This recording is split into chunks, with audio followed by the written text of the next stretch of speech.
girl, Tatidondada. If you're new to my channel, get familiar with me and check out some videos that I've done previously, so that way you can get to know me and what I do here.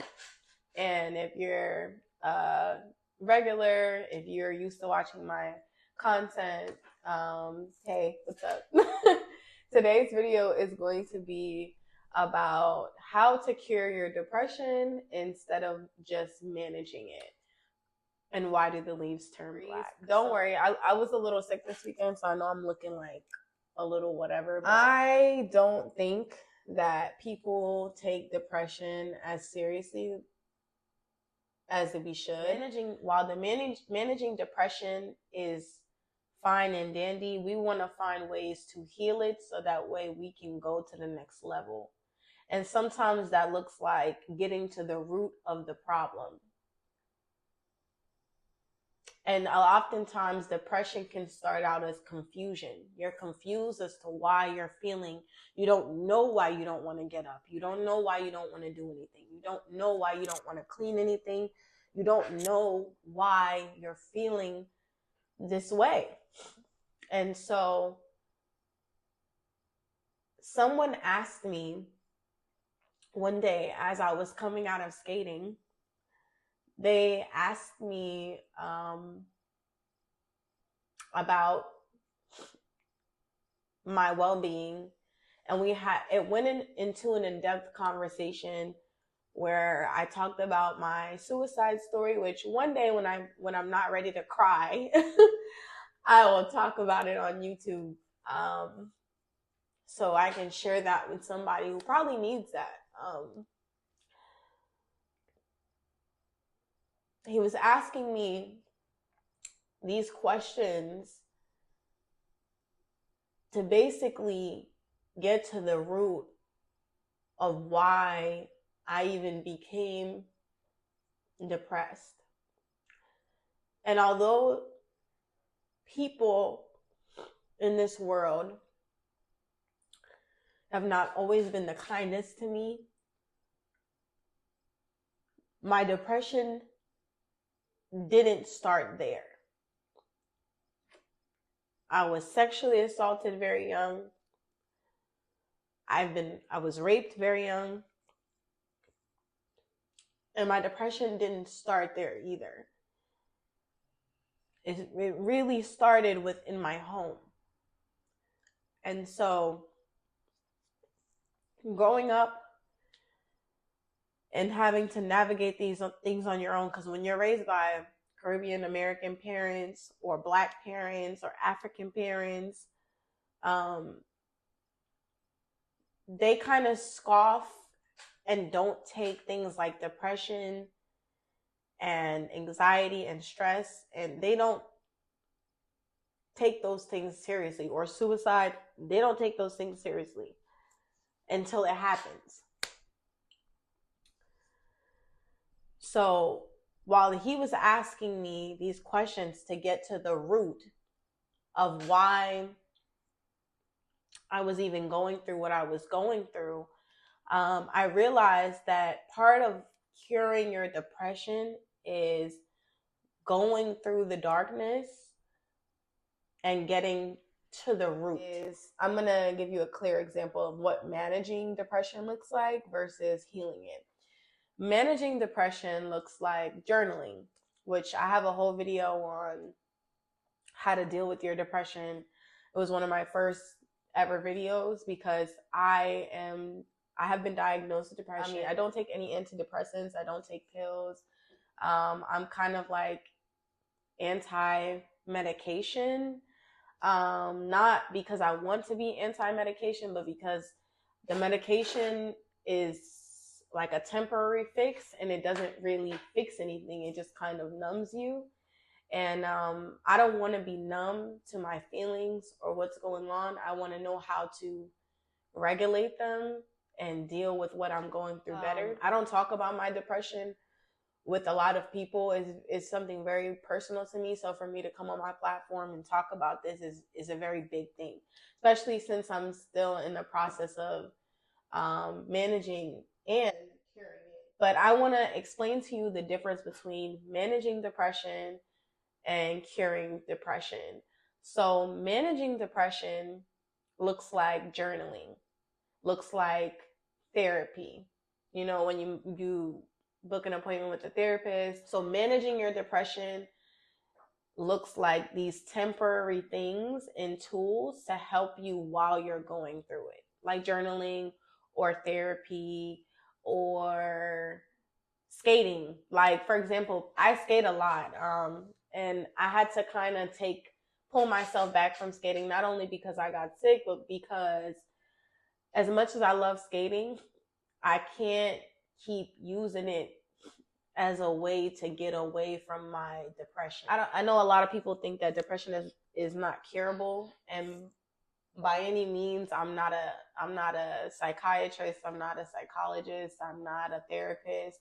I don't have a degree in those things. But I am somebody who is experiencing depression at high levels, at the highest levels, to the point of even suicide. And if I know I can come from a place where I didn't even think I was going to make it to this age, or to be able to do all these things that I've done in my life now, because I was going to end my life very, very young.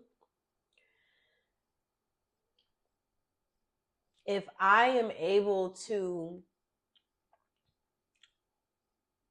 get from there to the place I am now with by the way I've been managing depression and curing it, I feel like if I share what I know, I could help someone do. I just want to share my experience with others because I know I'm not the only person who is going through these things. Why do the leaves turn black? This is Layla. And you guys are probably like, why are you showing me your plant? This is Layla. Pretty girl. She used to be so much bigger, and she used to have so much more leaves. This is one of my plants that I have many plants, but this is one of my plants that I have been spending time reconstructing and fixing up, because she was huge. I'm going to show you a picture of what a peace lily looks like in full. They're so beautiful, but because they're such a temperamental plant, and I don't even want to say temperamental, they're very sensitive to environment, to energy, to moistness. What do you call that? To how wet or dry they are. They are very sensitive to their environment, and so they have to be in the right environment in order to really blossom and bloom. What happens when a peace lily is not, because you've seen what it looks like in full, right? And obviously Layla doesn't look like that right now, but she's doing really well. I mean, she's growing back a lot of her leaves. She started over. She's starting to bud. Some of her white buds again are coming out. But these are how Layla's leaves were turning. You see this? I cut this probably this morning, and there's a couple of tips I see that I might cut as well. But you see how this entire leaf is black, and the bottom is, oh, I didn't mean to do that. And the bottom is green. I bet you guys didn't know that leaves turn black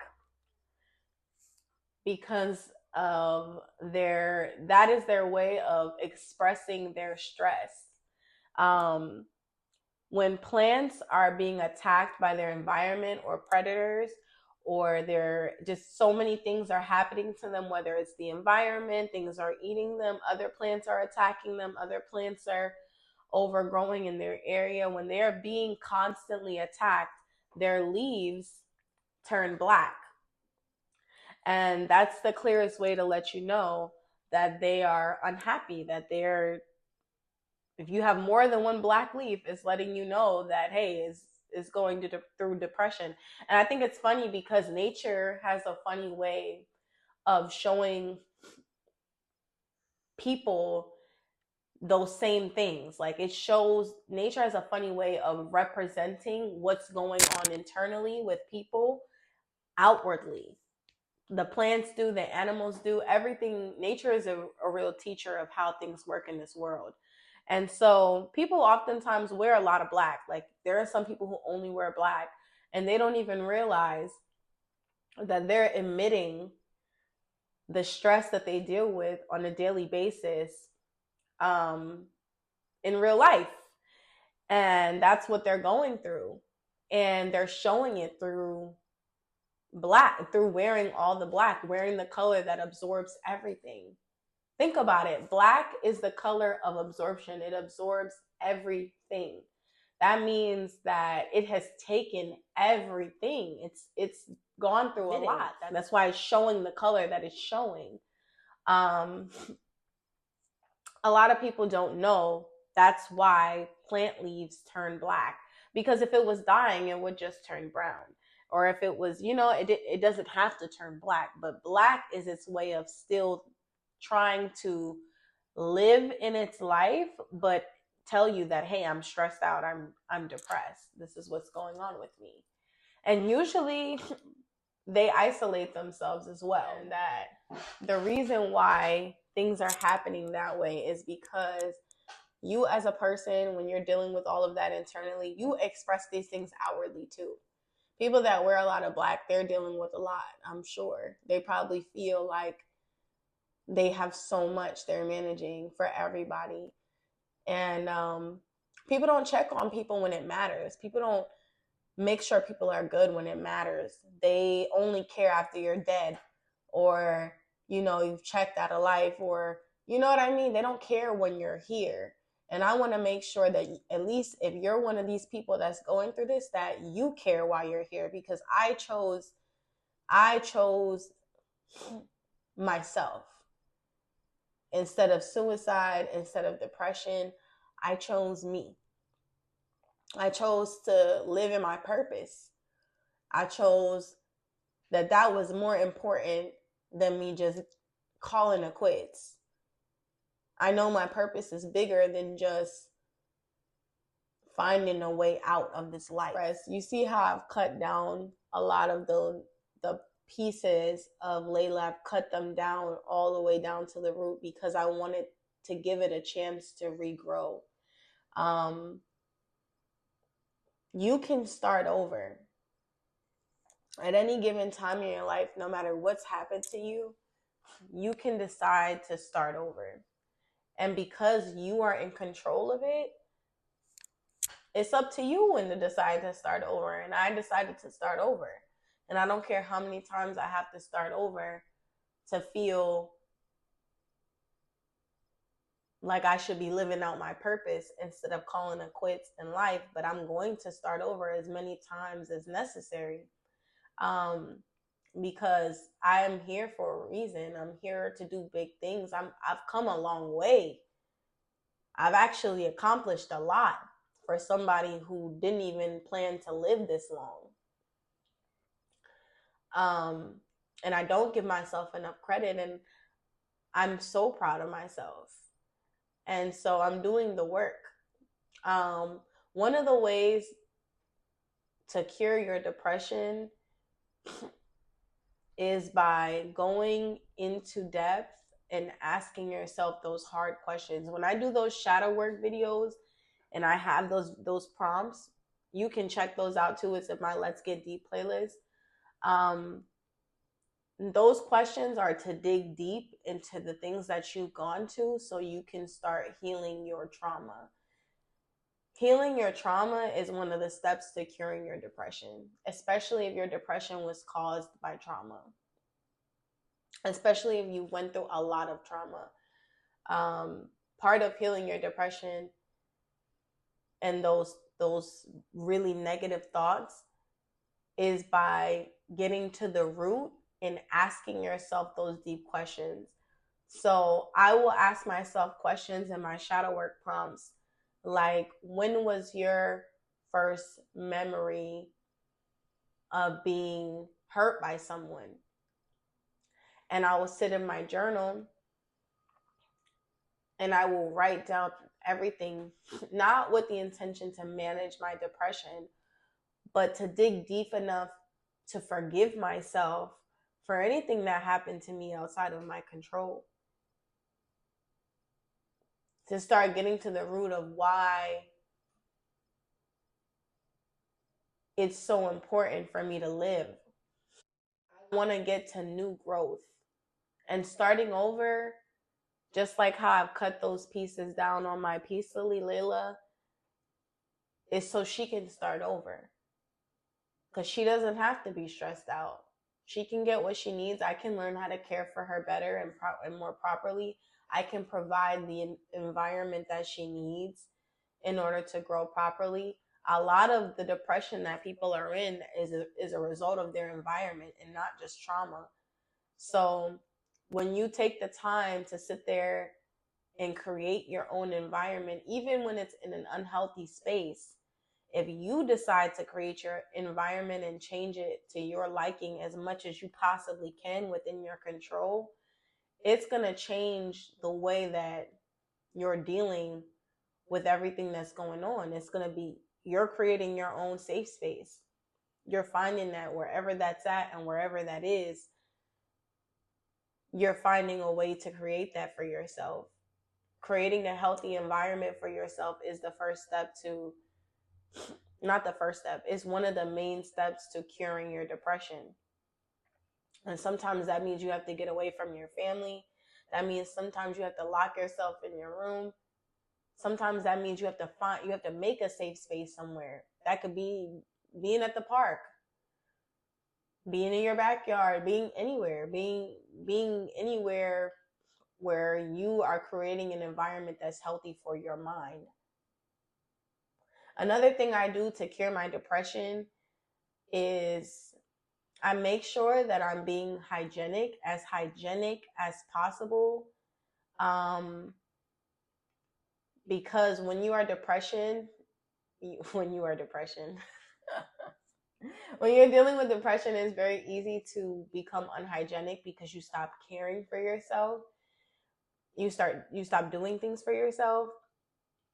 And so it's really important that you're being hygienic. And I feel better being cleaner than I do when I'm walking around not being clean.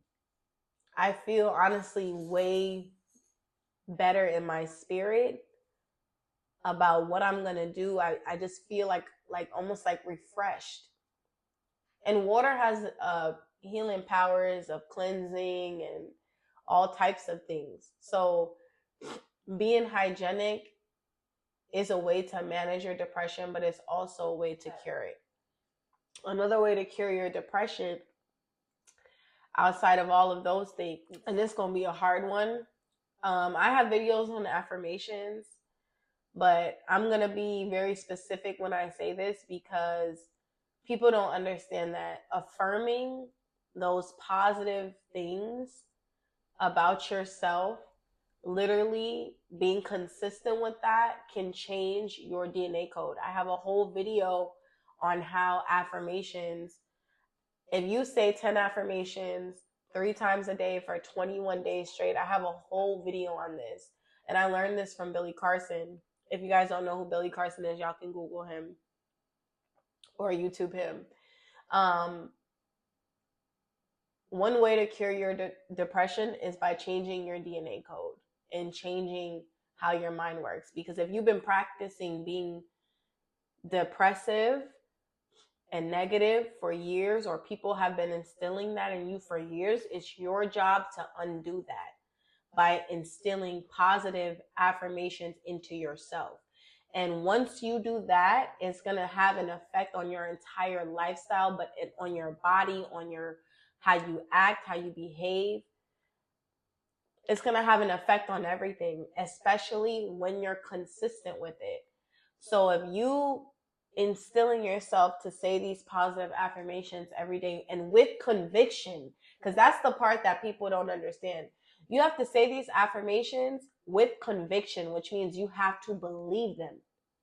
You have to know it. You have to say it and know it. If you practice saying positive affirmations to yourself and you are consistent with that every day, it is going to change your outlook on life. I know I've talked about expressing gratitude, and expressing gratitude is important, yes, while you're depressed, because it does shift your mindset. And I do want you to practice being grateful. I just know that it's also very hard to do when you're battling so much negativity. So, yes, express gratitude, but more importantly, express affirmations that are positive about yourself. If you can find 10 affirmations about yourself to express and be positive about, then you're winning. You're winning. If you can say those things every day, you're going to win. You're not. I hope I said a lot. When I edit this, I hope I edit the part where I'm getting choked up, because I just can't. I don't want to get on here and cry. I know YouTube is my most authentic channel, so if you guys see me cry, it wouldn't be the worst thing in the world, but I really don't want to cry on here. I feel like I've gone through enough and I've come a long way. And I'm really proud of who I am today. And I hope this video really can help somebody and is helping you if you're watching this. And I definitely want you to share this with somebody who could really use this, because mental health is not a joke. And it's so sad that the people around you do not take the people around me or the people around the world do not take mental health seriously. Your job doesn't give a crap about mental health, and all these people don't care, but I care, and I want you to keep living, and I want you to keep being your best self, and I want you to operate as your highest self. So I'm gonna teach you what I know, so that way if you were battling suicidal thoughts and depression like I was from all the things that I've been through growing up, and even as an adult, and how the world, not the world, but how people and entities and people's spirits have treated me, you need to know that you are your own safe space. Nobody matters at the end of the day, because you're living with yourself. You have to wake up and you have to like that person in the mirror. And that's the person that matters. So I hope this video was helpful. I love you guys. Thank you for supporting me, subscribing to my channel. For all my new subs, thank you for subscribing here. This is a safe space here. Drop some comments if this was helpful, and make sure you share this with a friend to let them know like there's a way out of whatever you're dealing with. And I love you guys, and thank you for supporting me. Thank you for everything, and I'll see you in the next video.